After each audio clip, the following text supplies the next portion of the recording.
Madame la ministre des Armées, Mesdames et Messieurs les préfets, Monsieur le ministre plénipotentiaire près de l'ambassade d'Israël à Paris, Mesdames et Messieurs les ambassadeurs, Monsieur le vice-président de l'Assemblée nationale, Madame la maire de Paris, Monsieur le représentant de la présidente du Conseil régional d'Île-de-France, Mesdames et Messieurs les élus, Monsieur le grand rabbin de France, Monsieur le président de la Fondation pour la mémoire de la Shoah, chers Serge et Beat Klarsfeld, Monsieur le président des consistoires, Monsieur le président de la Fondation du judaïsme français et du Fonds social juif unifié, Mesdames et Messieurs les présidents d'associations, Mesdames et Messieurs les représentants des cultes, Mesdames et Messieurs les déportés, résistants, anciens combattants et représentants des justes parmi les nations, Mesdames et Messieurs, mes chers amis, comme chaque année, nous nous retrouvons ici pour nous souvenir et rappeler les rafles des 16 et 17 juillet 1942, mais aussi pour fixer les bornes symboliques qui permettent de prévenir l'oubli. L'oubli qui guette le moment opportun où les témoins ne seront plus. L'oubli qui séduit, l'oubli qui charrie dans son sillon les ombres malveillantes de ceux qui veulent passer à autre chose, l'oubli qui cède la place à une révision de l'histoire. L'oubli si contraire à la tradition juive qui nous ordonne « Zachor », souviens-toi. Mes chers amis, survivants de la Shoah, c'est votre inlassable détermination qui a rendu au Veldiv une histoire, puis une mémoire. Celles et ceux qui ont vécu les terribles journées des 16 et 17 juillet 1942 s'en souviennent parfaitement. Et j'ai choisi les mots d'Arlette et Charles Testiller, tirés de leur livre « Les enfants aussi », pour nous donner aujourd'hui la précision de ce souvenir. Vers 3h ou 4h du matin, on frappa avec insistance à la porte. 2 policiers, revêtus d'une pèlerine et coiffés d'un képi, se campaient dans l'embrasure de la porte. L'un d'eux tenait une fiche à la main. « On vient chercher Avraham Reinman. Mais messieurs, mon mari n'est plus ici. Vous l'avez déjà arrêté et envoyé au camp de Pithiviers. » Très bien, alors c'est vous qu'on emmène. Vous avez 5 minutes pour préparer un bagage avec le nécessaire pour 2 jours. Et nous emmenons aussi les enfants, Madeleine Reinman et Arlette Reinman. Sous les hurlements de la police française, lors d'un court arrêt dans une rue que je ne connaissais pas, les autobus déversèrent les familles devant une immense bâtisse. Cette immense bâtisse, c'était le Vélodrome d'hiver. Le Veldiv est une histoire française. Les 16 et 17 juillet 1942 sont des journées qui ont défait la France. 13 152 juifs, dont 4 115 enfants, sont arrêtés, immeuble par la police française. Les familles sont entassées au Veldiv, les couples sans enfants et les célibataires sont internés à Drancy. Ils seront déportés à Auschwitz, les uns depuis les camps du Loiret, Pithiviers et Bonne-la-Rolande, les autres depuis Drancy. Ce qui s'y est passé a été dénoncé et raconté par une femme d'exception, Denise Tavernier. Le 16 juillet 1942, assistante sociale stagiaire à la préfecture de police de Paris, elle est envoyée au Veldiv à la demande de la Croix-Rouge et elle décrit. Des gens étaient couchés par terre, d'autres se tenaient debout, gesticulant, de petits enfants dans les bras de leur mère pleurer. Je suis alors abasourdi. On me demande à boire, à manger, et je me rends compte de mon inutilité. Plus tard, elle ajoutera, il y a des moments où on n'est pas fier d'être français. Et c'est cette fierté d'être français que nous ressentons aujourd'hui en évoquant ces femmes et hommes de tout milieu qui, au risque de leur vie, ont eu le courage exceptionnel de cacher, de nourrir et de sauver des camps de la mort une partie de ceux dont le seul crime fut d'être juifs. Ces Français, élevés au rang de justes parmi les nations, sont l'espoir forgé dans l'humanisme des Lumières sur lequel notre République s'est construite. L'aide, le soutien, l'empathie ont eu 1000 visages. Ils eurent le visage amical du capitaine Pierret, témoin du désespoir des internés du Veldiv et qui, bravant l'opposition d'un officier de la garde républicaine, prit courageusement la décision d'ouvrir les vannes pour qu'ils puissent avoir de l'eau. Lui et ses hommes reçurent des centaines de petits messages, griffonnés à la hâte, qu'ils s'appliquèrent dès le lendemain à poster et distribuer. Son fils, Alain, présent parmi nous ce matin, a été ambassadeur de France en Israël et je le salue. Ils eurent le visage du résistant Rémy Dumoncel, juste parmi les nations dont nous honorons la mémoire ce matin, en même temps que celle des 4099 justes de France. Sa petite fille vient juste de nous livrer un émouvant témoignage. Ils eurent le visage combattant de Georges Loinger, grand résistant juif, qui sauva près de 400 enfants, les faisant passer en Suisse. Il nous a quittés le 29 décembre dernier, à l'âge de 108 ans. Ils eurent la voix de la protestation de ce non possumus, cette lettre pastorale lue en chair le dimanche 23 août 1942, rédigée par Monseigneur Saliège, archevêque de Toulouse. Ils furent le cri de Jean Karski en 1942 pour témoigner du génocide et se heurtant à l'incompréhension des Alliés.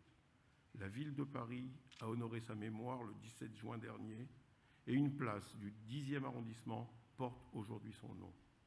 Tous ont été ces étincelles d'humanité dans la nuit nazie. Depuis le discours historique du président Jacques Chirac en 1995, tous les présidents de la République ont eu le courage de la vérité. L'an dernier, le Premier ministre Édouard Philippe a rappelé cette continuité républicaine tout en pointant l'importance d'une mémoire vivante. Cette mémoire que nous perpétuons et présentons-nous comme constitutive de notre histoire. Madame la ministre, les 12 mois qui nous séparent de la commémoration, ici même l'an dernier, en présence du Premier ministre, ont démontré une nouvelle fois que l'antisémitisme se porte de mieux en mieux dans notre pays. Loin d'être relégué au livre d'histoire, il reste malheureusement d'une inquiétante actualité. Depuis le début des années 2000, notre situation de Français juifs se dégrade en pente douce ou par à-coups, en silence ou à la une des médias, de meurtre en meurtre et sans sursaut durable. Le premier semestre 2019 ne montre malheureusement aucune amélioration, bien au contraire. Comme les années précédentes, des Français juifs ont été insultés, harcelés, menacés, volés, agressés ou frappés parce que juifs. Et lors de mes nombreux déplacements à Paris, en banlieue et en région, j'entends de plus en plus de Français juifs s'inquiéter pour l'avenir de leurs enfants en France et pour la pérennité d'une vie juive dans notre pays. En 2017 et 2018, 2 nouveaux paliers ont été franchis avec l'assassinat de 2 vieilles dames juives, Sarah Halimi et Mireille Knoll, assassinées chez elles, à leur domicile. Comment comprendre alors l'ordonnance rendue par les juges d'instruction dans le meurtre barbare de Sarah Halimi, concluant qu'il existait des raisons plausibles de penser que le discernement du suspect était aboli au moment des faits. Depuis le début de cette affaire, nous assistons à des atermoiements qui consistent à vouloir nous présenter cet assassin comme dément, alors que sa mise en scène et sa personnalité nous indique clairement que Sarah Halimi est une nouvelle victime du terrorisme islamiste et que ce crime est antisémite. Pourtant, si elle est sans surprise, cette décision est difficilement justifiable. La prise volontaire massive de cannabis, à l'origine de la bouffée délirante, viendrait exonérer de sa responsabilité l'assassin de Sarah Halimi, alors même que délinquant et fumeur de cannabis multirécidiviste, il n'a jamais été décelé chez lui le moindre antécédent psychiatrique. Quelle est cette nouvelle règle qui rend inapte à un jugement un assassin sous l'emprise volontaire de la drogue, alors qu'elle condamne avec une plus grande sévérité un automobiliste auteur d'un accident sous l'emprise de la même drogue? Nous accueillons avec satisfaction l'appel du parquet devant la Chambre de l'instruction.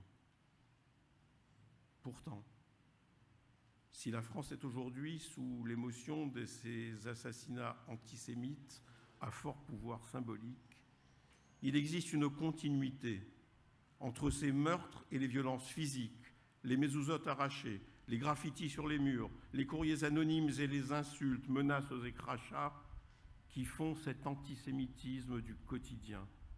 Antisémitisme qui rend insupportable la vie de tant de Français juifs qui souffrent, eux, depuis des années et souvent dans l'indifférence. Les mots sont terribles. Ils sont terribles mais ne disent rien de la vie des victimes de cet antisémitisme qui gangrène ces quartiers que l'on nomme difficiles et qui conduit de plus en plus de Français juifs à un inexorable exil intérieur. Ceux qui en ont les moyens fuient. Les autres restent dans un climat hostile fait chaque jour d'incivilité, de menaces et de violences. Notre pays a pris ces derniers mois des orientations positives qu'il faut aussi souligner. Je pense à la loi Avia pour lutter contre le discours de haine sur les réseaux sociaux.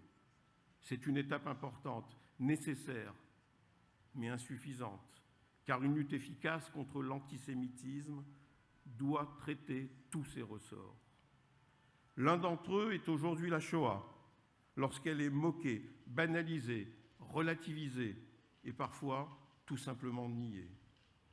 Un autre ressort est cette haine des Juifs exprimée à travers l'obsession haineuse de l'État d'Israël, contestée dans sa légitimité, l'antisionisme, qui n'est rien d'autre qu'une expression contemporaine de l'antisémitisme.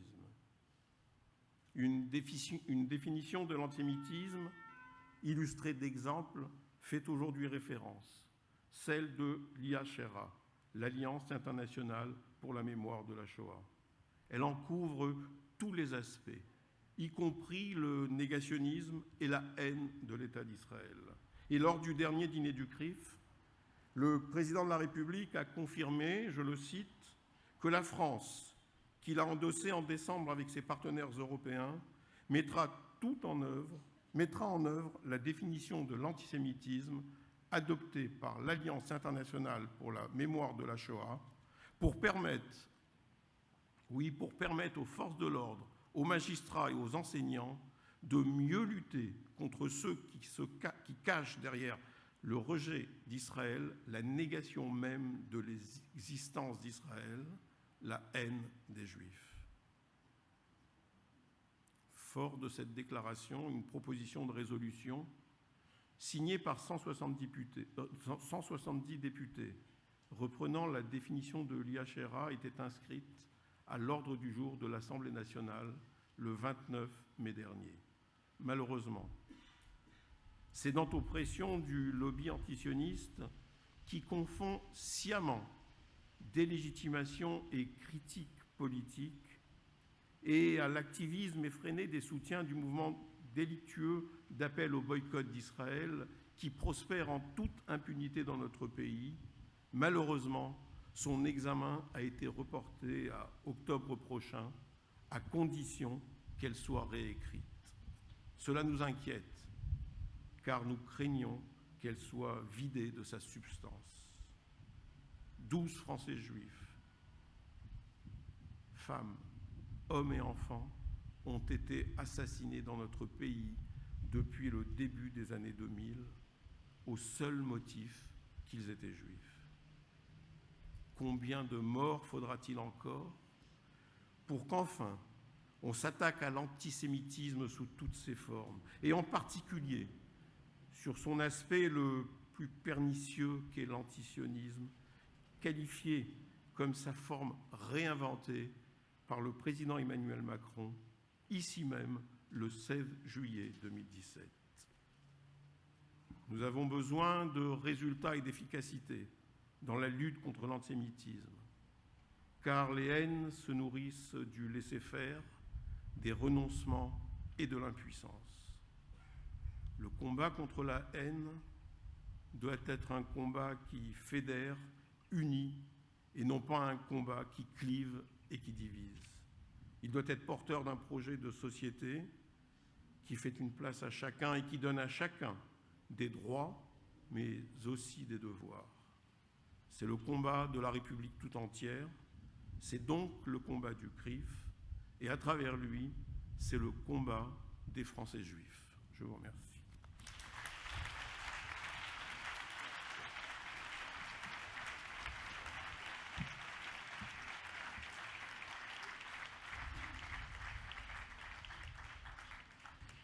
Allocution de Madame Florence Parly, ministre des Armées.